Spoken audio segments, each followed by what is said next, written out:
কেন্দ্রীয় সরকারের বিরুদ্ধে প্রতারণা এবং প্রবঞ্চনার অভিযোগ তুলে কোচবিহার শহরে বিশাল প্রতিবাদ মিছিল করল কামতাপুর প্রগ্রেসিভ পার্টি।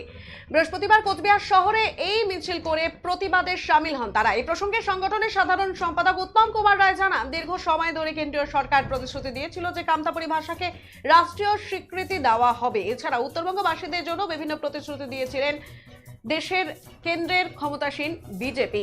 2014 সালে 2019 সালে লোকসভা নির্বাচনের আগে এই প্রতিশ্রুতি দিয়েছিলেন তারা। কোনো একটা প্রতিশ্রুতিও আজ অব্দি পূরণ করেনি তারা। মূলত কোচবিহার সহ উত্তরবঙ্গের স্থানীয় মানুষদের সাথে প্রতারণা করেছে কেন্দ্রীয় সরকার। এর বিরুদ্ধে সোচ্চার হয়ে এদিনের এই আন্দোলন কর্মসূচি বলে জানান তারা।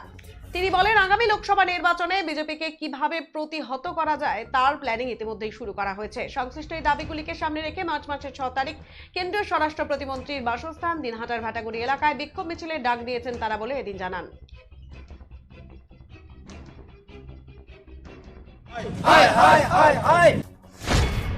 দীর্ঘ সময়ে কেন্দ্র সরকার আমাদেরকে বিভিন্নভাবে প্রতিশ্রুতি দিয়েছে যে কামতাপুরী ভাষা রাষ্ট্রীয় স্বীকৃতি করা হবে এবং উত্তরবঙ্গের অনেক প্রতিশ্রুতি উত্তরবঙ্গে অনেক কিছু করার প্রতিশ্রুতি বিগত 19-এর লোকসভায় বলুন আর 2014 লোকসভায় বলুন, কোনো একটা প্রতিশ্রুতি আজ পর্যন্ত কেন্দ্রীয় সরকার কার্যকরী করে নাই। তাই কেন্দ্রীয় সরকার সরাসরি আমাদের সঙ্গে, আমাদের কামতাপুরী জনগণের সঙ্গে, এখানকার রাজবংশী জনগণের সঙ্গে, এখানের দেশীয় মানুষের সঙ্গে প্রতারণা করছে। তাই এই প্রতারণার বিরুদ্ধে আজকে আমরা এখানে প্রতিবাদ মিছিল করলাম। তৎসঙ্গে অমিত শাহ এবং নরেন্দ্র মোদীর কথা আমরা এখানে পুষ্পতলিকা দাও করলাম।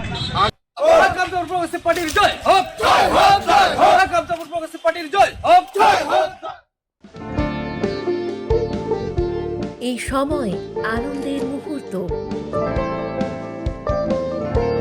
এই সময় জীবনকে আলোকিত করা,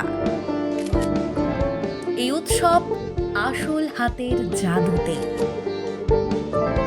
এই সময় সমৃদ্ধিকে ঘরে আনা।